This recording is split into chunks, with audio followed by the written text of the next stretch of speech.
किसी ने ठीक ही कहा है कि शादी जैसे नाजुक रिश्ते को चलाने के लिए पति पत्नी का न केवल आपस में जुड़ना बहुत जरूरी है, बल्कि उनका एक दूसरे से संतुष्ट होना भी बहुत मायने रखता है।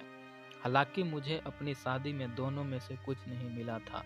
मैं अपनी शादी से बिल्कुल खुश नहीं थी। ऐसा इसलिए क्योंकि मेरे पति का व्यवहार बहुत ही उदासीन था। उसने मुझे कभी भी वैसा महसूस नहीं कराया था जैसा कि मैं चाहती थी। वह न केवल अपने काम में बहुत बिजी रहता था, बल्कि उसके पास हमारे रिश्ते के लिए भी समय नहीं था। मुझे अच्छे से याद है कि शादी के बाद उसने मुझे कभी नहीं छुआ था। वह मुझसे प्यार करने में सबसे कम दिलचस्पी लेता था। ऐसा नहीं है कि मैंने उससे पूछने की कोशिश नहीं की, लेकिन उसकी बातों में हमेशा मुझे एक टालम-टोली दिखती थी।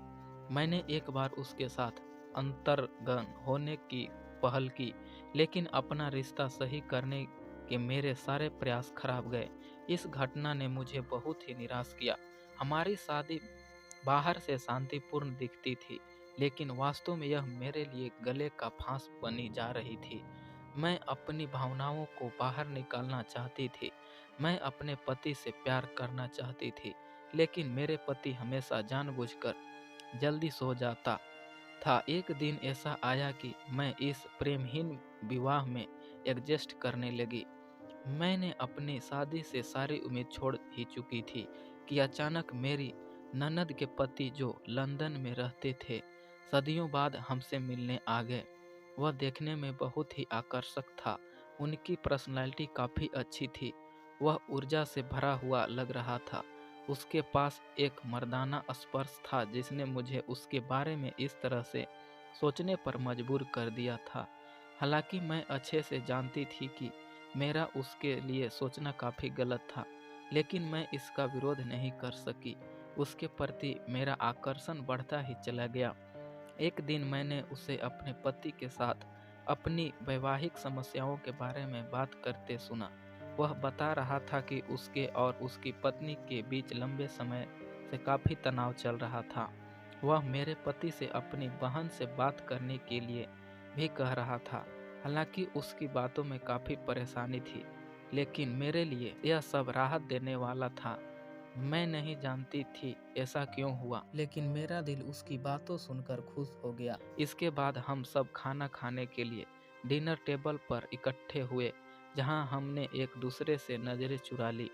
एक दिन जब मैंने उसकी चाय देने कमरे में पहुंचा तो हमने एक दूसरे को सामान्य से अधिक देर तक देखा। यह काफ़ी अजीब था, लेकिन इस दौरान मुझे ऐसा महसूस हुआ कि जो कि पहले कभी नहीं हुआ था। उस रात मेरे पति भी अपने काम से बाहर गए हुए थे। घर पर हम दोनों ही अकेले थे। मैं वैसे भी काफ़ी दिनों से अच्छा महसूस नहीं कर रहा था, जो शायद उसको भी पता चल चुका था। इसी बीच वह चुपचाप से मेरे कमरे में आया। उसने मुझे बेड पर लेटा देखा। मैंने भी उसे अपनी तरफ आते देखा, जिसके बाद हम दोनों एक दूसरे को किस कर लिया। हम दोनों न केवल एक दूसरे को बेहद करीब आ गए, बल्कि हमने संबंध भी बनाए। हमने केवल एक दूसरे से प्यार किया।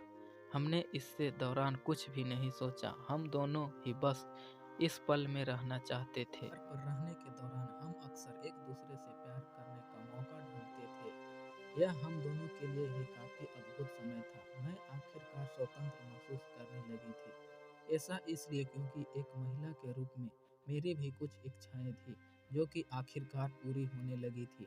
मैं कभी कभी अपने पति को धोखा नहीं देना चाहती थी, लेकिन उसने कभी मेरी कद्र नहीं की। मैं उससे बहुत प्यार करती थी, लेकिन उसके लिए यह रिश्ता नाकाम था, जिसके वह चाहकर भी ख़त्म नहीं कर सकता था। एक दिन ऐसा भी आया जब वह अपनी पत्नी के पास वापस लंदन लौट गया। मैंने भी उसे नहीं रोका। ऐसा इसलिए क्योंकि हमें से कोई भी अपने साथी के खिलाफ जाने को तैयार नहीं था। हम अपना सारा जीवन एक साथ होकर बर्बाद नहीं कर सकते थे। इसलिए हमने अपने बीच के रिश्ते को हमेशा गुप्त रखने का फैसला किया, जिसका मुझे कोई पछतावा नहीं है। तो हेलो मेरे प्यारे फ्रेंड्स, आप लोग को कैसी लगी ये कहानी? अगर अच्छा लगे तो अपने दोस्तों के साथ शेयर ज़रूर करें और हमारे यूट्यूब चैनल को L2L स्टोरी 1M को सब्सक्राइब जरूर कर लें। आपको तहे दिल से शुक्रिया, आपको अपना कीमती समय देने के लिए धन्यवाद।